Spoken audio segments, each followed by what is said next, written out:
Hi అండి. Welcome to my channel. ఈరోజైతే నేను చుక్కకూర రైస్ ఎలా తయారు చేయాలో చూపిస్తానండి. ఈ చుక్కకూర రైస్ టేస్ట్ పరంగా చాలా బావుంటుందండి. చేయడం కూడా చాలా ఈజీగా చేసేసుకోవచ్చు. చుక్కకూర పుల్లగా ఉంటుంది కాబట్టి ఈ రైస్‌ని చుక్కకూర పులిహోర అని కూడా అనొచ్చండి.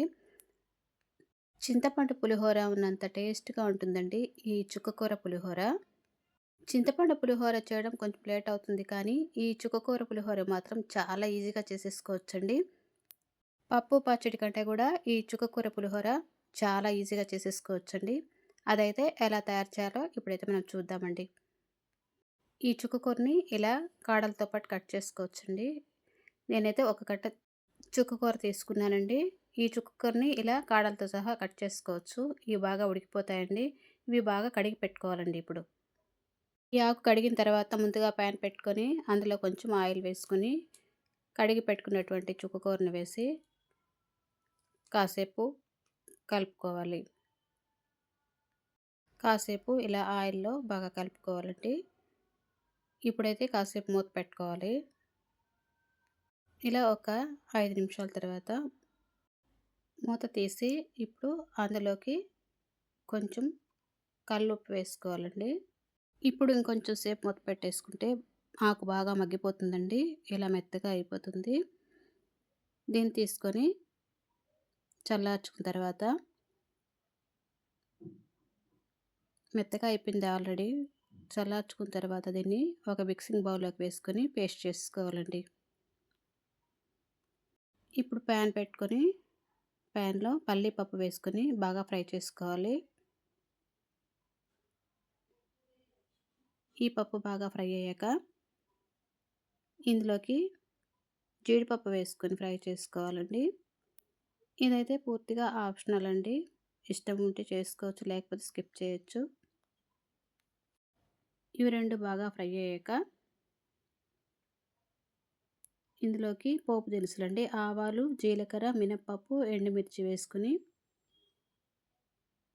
బాగా ఫ్రై చేసుకోవాలి.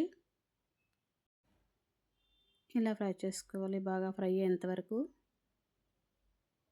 ఇప్పుడు ఇందులోకి చీలికలుగా చేసి పెట్టుకున్నటువంటి పచ్చిమిర్చి అండి. కారానికి తగ్గట్టు వేసుకోవాలండి. పచ్చిమిర్చి బాగా ఫ్రై చేసుకోవాలి. పచ్చిమిర్చి ఫ్రై అయ్యాక ఇందులోకి కట్ చేసి పెట్టుకున్న కరివేపాకండి. కరివేపాకు వేసుకొని ఫ్రై చేసుకోవాలి. ఇవన్నీ ఫ్రై అయ్యాక ఇందులోకి కొంచెం పసుపండి కలర్‌కి, కొంచెం ఇంగువ పౌడర్ వేసుకొని బాగా ఫ్రై చేసుకోవాలండి. ఇంగువ పౌడర్ మాత్రం కంపల్సరీ వేసుకోవాలండి. ఇంగువ పౌడర్ వేసినందువల్ల టేస్ట్ అనేది చాలా బావుంటుంది. ఈ ఇంగువ పౌడర్ వల్ల మంచి స్మెల్ కూడా వస్తుందండి. ఇంగువ పౌడర్ వేసిన వెంటనే మనమైతే స్టవ్ ఆఫ్ చేసుకోవాలండి. స్టవ్ ఆఫ్ చేసుకున్న తర్వాత మనం పేస్ట్ చేసి పెట్టుకున్నటువంటి ఈ చుక్కకూర పేస్ట్‌ని వేసుకొని ఇందులో బాగా కలుపుకోవాలి. ఇలా బాగా మొత్తం కలిసే వరకు కలుపుకోవాలండి. ఇలా మొత్తం కలుపుకోవాలి. ఇప్పుడు మనం మనం ఉడికించి పెట్టుకున్న రైస్‌ని ప్లేట్‌లోకి తీసుకోవాలండి. ఇలా ప్లేట్‌లోకి తీసుకున్న తర్వాత చుక్కకూర పేస్ట్‌ని వేసుకొని ఇది బాగా చల్లార్చుకొని వేసుకోవాలండి.